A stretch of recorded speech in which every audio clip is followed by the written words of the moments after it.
Welcome back, welcome back. Thousands of delegates from around the world are meeting in Bali at the start of talks on how to tackle climate change when the Kyoto Agreement expires in 2012. Here today, we have our own panel of experts without the delights of Bali. But anyway, Sir Nicholas Stern is a former advisor to the UK government on climate change and the author of the Stern Report, which warned of dire consequences if climate change went unchecked. James Smith is the chairman of Shell UK. He's called on world leaders to produce a comprehensive and legally binding agreement to tackle climate change. And joining us from Washington is sceptical environmentalist Bjorn Lomborg, the author of a new book on climate change called Cool It. And we welcome all three of you. Let me begin with you, Bjorn, and your new book. Basically, you're not saying that there is no climate crisis, but that the reaction has been an overreaction. Is that what you're saying, basically? That's pretty clear cut of the book. I am saying global warming is happening because we're burning fossil fuels, and thus we also need to fix this in the long term. But there are two things. We need to remember that climate change has the medium properties of what the UN climate panel tells us, for instance, a 30-centimeter sea level rise, maybe even 60 centimeters, but not the 6 meters that some celebrity campaigners talk about. And second point is, we need to find smart ways to deal with climate change. The Kyoto process famously costs a lot of money and does virtually no good. And there's a good chance in Bali that we're going to try to repeat that failure, and that's not a good idea. We need to focus on research and development to make alternative uses, better energy technologies, basically, much cheaper so that we can power the 21st century. Nicholas, your reaction to that? I think Bjorn's emphasis on research and development and getting resources into research and development is part of the story, and a very important part of the story. But I think that he, in presenting it as just maybe 30 or 60 extra centimeters on sea level by 2100, is badly misreading the risks. If we go on under business as usual, under most of the scientific climate models, at least the central ones, by the end of this century, we'd have levels of greenhouse gases in the atmosphere trapping the heat, which would give us something like a 50% chance sometime next century of temperature increases of 5 degrees centigrade. Now, that's not me, that's what the central view of scientists is offering us. That would transform the world. 3 million years ago, the latest hot period, we had temperature increases of 2 or 3 degrees centigrade. That would transform the planet. It would extinguish more than half of the species, and it would lead to storms, floods, droughts, sea level rise of great magnitude. It would mean that the main rivers of China and India would not be fed by the snowcaps on the Himalayas. It would have much more intense storms, hurricanes all over the world. You'd see very big movements of population, the human distribution of population. Why do you mean, why movements of population? Well, because where people live is governed by whether it's possible to live there. 5 degrees centigrade is way above what the human race has ever achieved. It would transform the physical environment in the equator, all over the world. You'd see very big movements of population and conflict.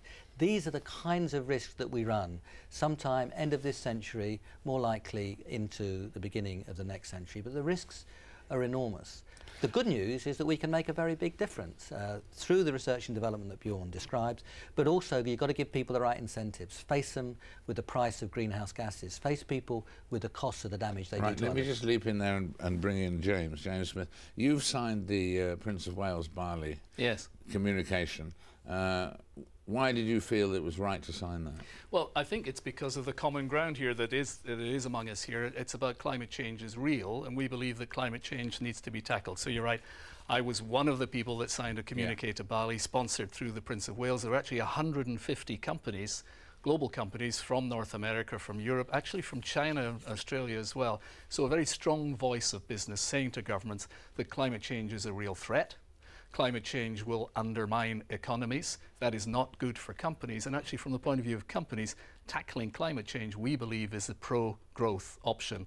And I think Bjorn has rightly said technology needs to be deployed in order to tackle climate change. So our message to governments is demonstrate that international agreement would be there, then companies gain the confidence that the terms of trade for energy will be changed, like Nick says, putting the price of carbon in, and that creates the economic incentive to deploy those technologies that are lined up and in some sense ready to go. I mean, the good news is it is a problem that can be tackled, and we're looking for the commercial incentives in order to do it.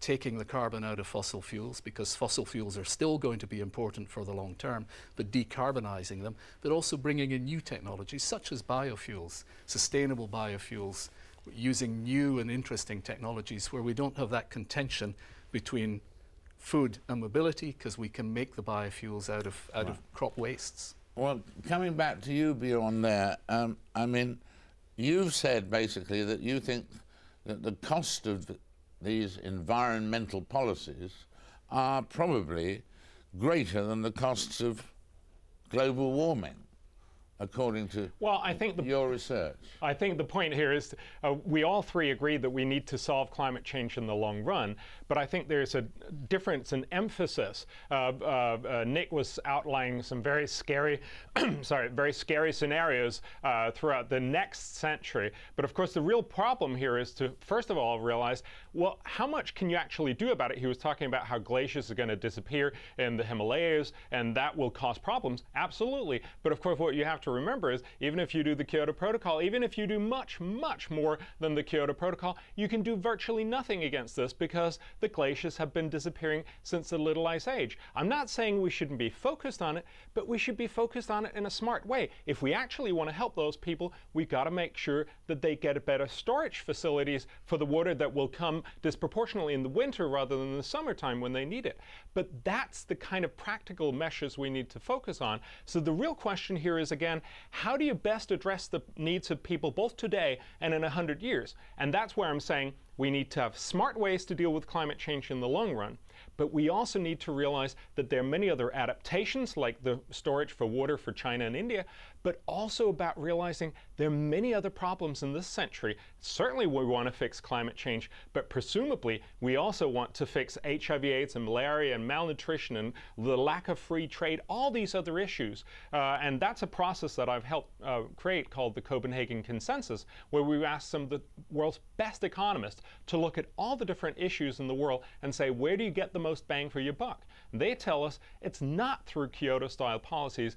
It is by addressing the immediate needs of the world, which would make a much better civilization by 2050 and onwards, and then making sure that we deal with climate change in the long run. Okay, right. Let me take that priority that you're stating there, a very strong priority, that there are things like HIV/AIDS and so on that are better ways of spending our bang for our buck, as you'll put it, that are better ways to spend that money than, in fact, on global warming. By the way, I agree. Or is this the? I agree. Or is global warming more important than anything? I agree with Bjorn about the importance of adaptation, because a lot of global warming is going to come anyway. By good policies on reducing the emissions of greenhouse gases, we're going to make, and we can make, global warming much less of a problem, and thus mean that we have to do less adaptation. We will have to do some. What Bjorn has described is a completely artificial horse race. When the Copenhagen Consensus met, they didn't have a serious analysis of the kinds of risks in front of them. They will meet again next year, and I'm pretty sure that they will come to different conclusions when they see the more modern and up-to-date analysis of the risks they face. But let me say very clearly, and I've been working on development now for about 40 years. It's been a big part of my life. I don't see it as a horse race between the kinds of things that Bjorn and I have been arguing for, and I much longer than Bjorn, I should say, on these issues.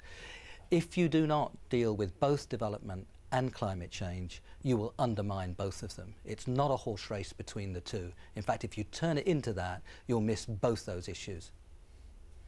But it's very clear, though, that we're only having a conversation about climate change. This is the conversation that we're having today. This is the conversation that the world has in Bali. We're talking about climate change. That makes all the other issues fall off the record. If you look, for instance, at the coverage for malaria, it's virtually only malaria related to climate change. Yet we know the vast majority, and you also very well know that, from malaria is caused not by climate change, but by poverty. So again, we got to ask ourselves, where should we focus most of our attention? And I think, of course, we can spend more money, but we have to be honest and say we haven't solved any of these problems very well. And I think just disregarding it, say we should do both, but now let's talk about climate change again, is not really addressing the real problem. Okay, I'll leap in there, Bjorn, and turn to James. What should our priority be? Well, I think we've heard a lot of very major problems listed.